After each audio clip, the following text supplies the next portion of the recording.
The fact is, people want to work in more flexible ways, in different ways than they've been working ever since the Industrial Revolution. This idea of working in these massive offices in a corporate environment is no longer appealing to many, many people. And so I think, digital nomads might be an extreme example, but they're an example of how the world is changing.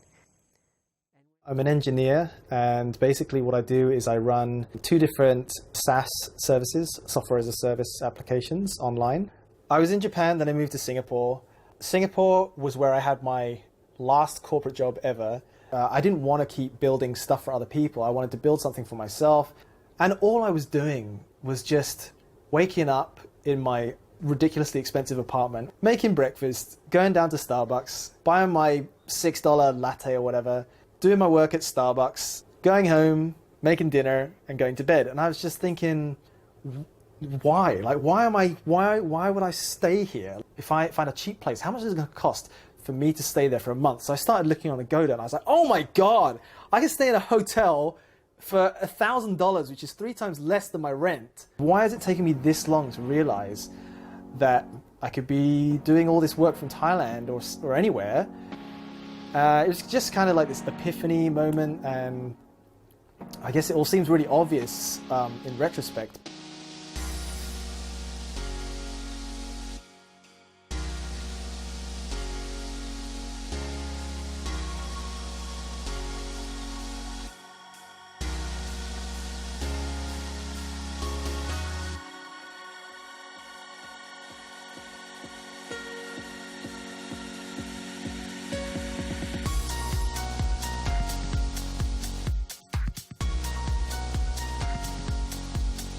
Every day I would work on this app that I was building.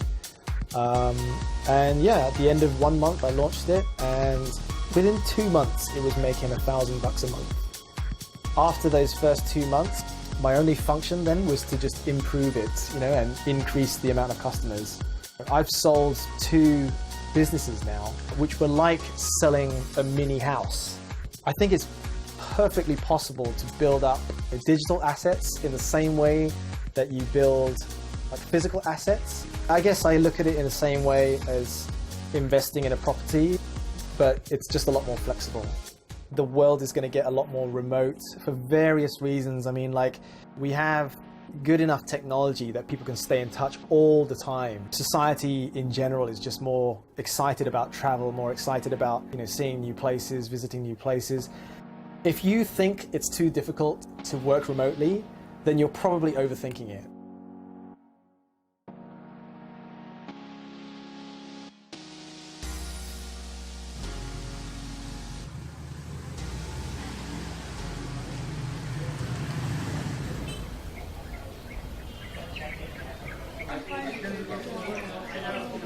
So this is a villa that's associated with it, but they rent it out to different startups or the groups that come in.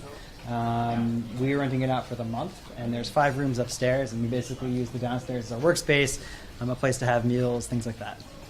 So could you give me a little tour? Yeah, so I'll give you the tour.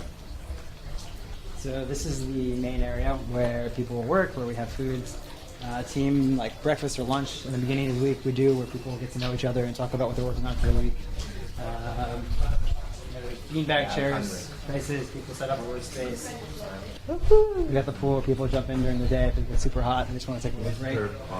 And people kind of just jump, they'll go wherever. So they'll jump in couches, chairs, beanbags, kind of whatever suits their working style. Because I don't have an account, I just have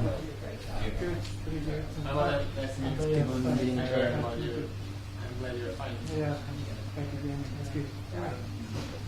It's pretty awesome to work here.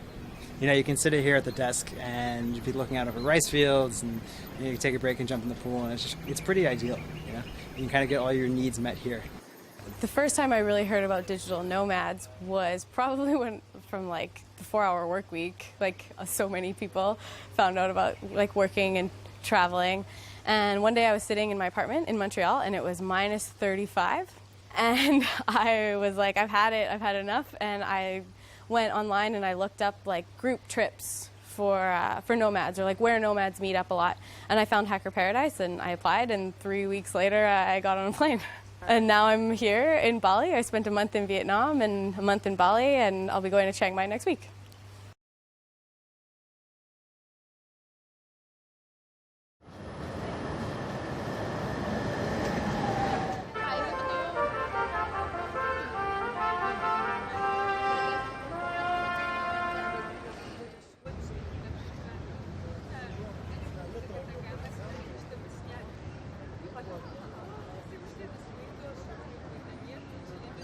So we have 75 people here, and they are an incredibly diverse, amazing group of people. About half of them are designers, developers. The other half are all across the board. Entrepreneurs, marketers, salespeople, ops people, journalists, accountant, lawyer even. So about 70% of our community works for large companies or small companies. They work for a company. And about 30% work for themselves as freelancers working with clients. And so I think it's really cool to see that people, they're digital nomads, but that doesn't mean they have to find every dollar on their own. These people already have stable work that they're doing ongoing with their one current employer. And a lot of these employers are a little bit more traditional. This is a new thing for them.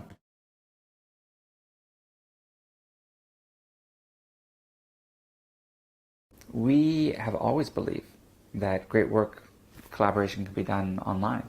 And while it's important to bring people together sometimes, so for example, many automaticians travel 3 to 4 weeks a year to meet their colleagues, the other 48 weeks of the year, you can be anywhere in the world, as long as you have a good internet connection.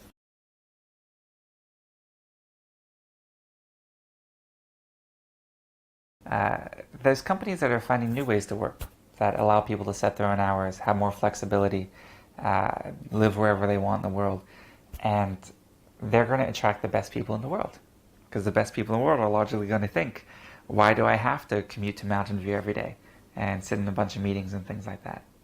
Maybe I want to live in Mountain View part of the year, but maybe during the summer I want to go to Italy or to Thailand or Australia or wherever it is. It doesn't matter. It's just giving them the flexibility to be in control of their own life.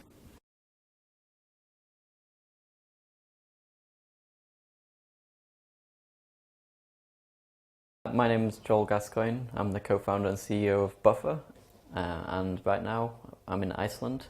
I'm here with the whole team. We're a 35-person team, but we all work spread all across the world. So right now we came together to be together for 1.5 weeks in Iceland. What distributed team is that you are, like, the default is you're all in different places. You can't have the same ways of working together that you have if you're, in an office. So for us, I did try hard to try and get advice from people that have been through experiences of growing a company, being a distributed team. I think one of the quotes from them that really inspired us is they said, make sure there's no advantage to being in the office and no disadvantage to being out of the office. And so as I started reading, I learned that they were a distributed company, meaning that they didn't have an office and that people could work from anywhere in the world, which to me that was another huge plus, because I love traveling and I love just like having that flexibility of being everywhere at any time. Ever since I joined Buffer about 11 months ago, I've been to about 20 countries. To me, it feels like I have plenty of homes. I got many homes. I would say now I call Shanghai my second home, Vancouver my third home, Sydney my third home. Hawaii, I love it. Even though I only spend a month there, it feels like one of those places that I can call home as well. It's a happy place to me. Like everywhere you go, you feel like a local and sort of like a tourist as well, which is quite a unique. We have so many different homes. It's no longer that I'm from Mexico and that's my home, but rather like we're citizens of the world and the world is our home.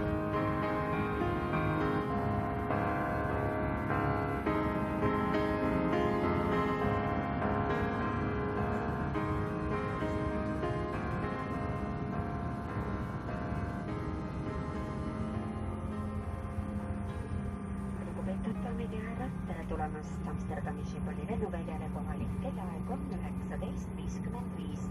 õhutemperatuur siin +21.